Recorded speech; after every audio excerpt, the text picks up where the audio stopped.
Assalamualaikum. Kenapa semenjak 2 menjak, 3 menjak, 10 menjak, 20 menjak ni aku rasa badan ni lemah betul tau.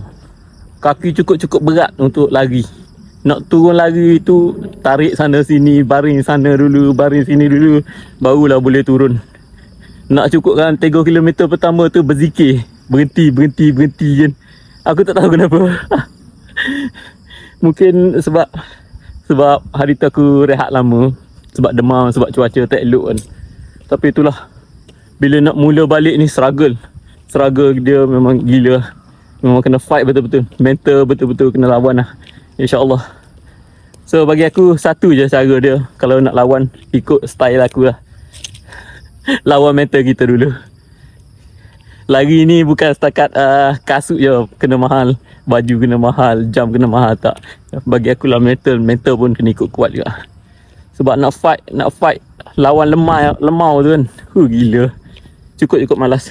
Kalau ikut hati aku ni nak stop terus dah, tak nak lari dah, nak rehat dah. Tapi sebab Twin City dah dekat, tak nak paksa jugalah, cukupkan sikit kan. So petang ni alhamdulillah lebih kurang 12 kilo, 12.5 aku dapat 1 jam lah. Aku turun tadi aku target nak buat 1 jam je. Terlebih sikit 12 minit, alhamdulillah. Syukur.